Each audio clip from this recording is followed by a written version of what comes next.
Before you flood the comment section about this, I know that there's enough room in the spot where I'll be parking to land a small plane, but that doesn't matter. This video is about verifications and they're the same no matter how tight or wide the spot is.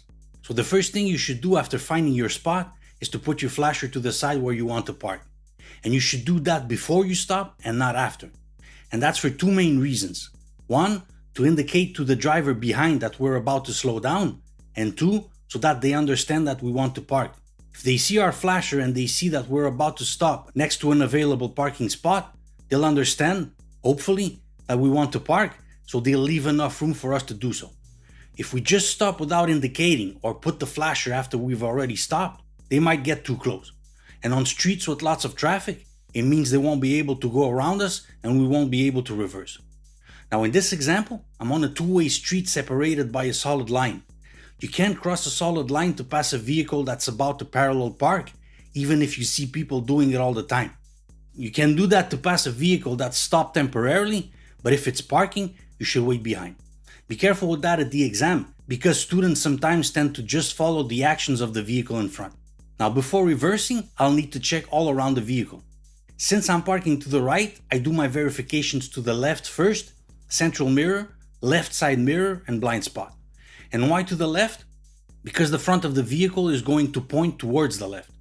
So if there are any vehicles coming, they could hit me depending on the width of the lanes. In a two-way street like this one, it could be a vehicle trying to pass me or a vehicle coming from the opposite direction. So that's why you need to check all around the vehicle, including in front. In a one-way street, it could be a vehicle on a lane adjacent to mine. Now a thing with students is that after they reversed and they're in the 45-degree position, the step just before straightening the vehicle, they still check the left side too much needlessly. What we need to focus on mostly now is the right side and behind.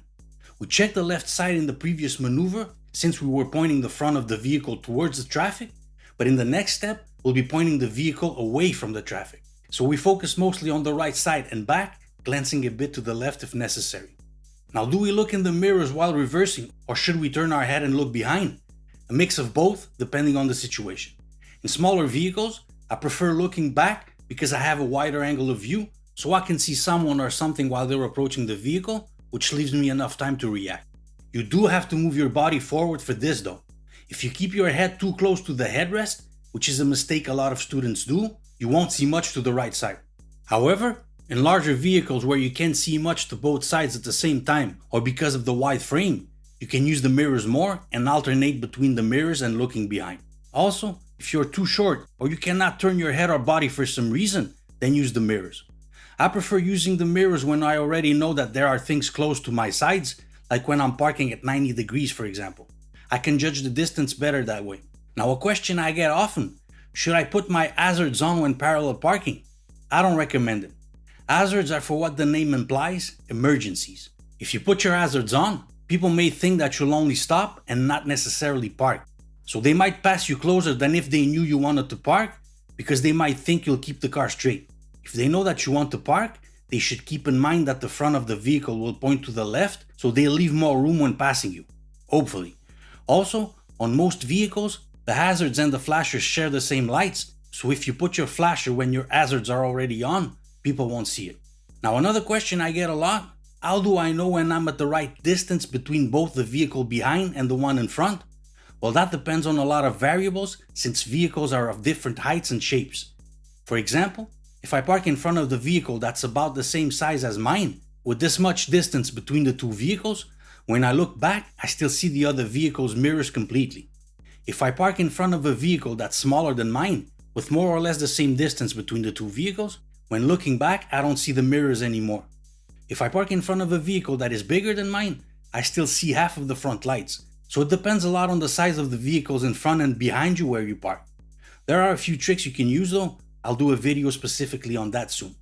Now last but not least, before exiting the car, make sure you check your mirrors and blind spot before opening the door, for different reasons, but especially for these guys. There's three main things that can happen if you open your door on a cyclist. First, if the cyclist is shorter, they can hit your door and fall behind it and get injured. Not fun, but that's not the worst that can happen. Next, if they're taller, they can flip over the window. Again, not fun, but still not the worst thing that can happen. The worst thing that could happen is if they hit your door and fly over to the middle of the street and get run over by a vehicle. That's when fatalities usually happen in this case. So always make sure to check your mirrors and blind spot before opening your door, and pay special attention when opening your door next to a bicycle path. I hope you like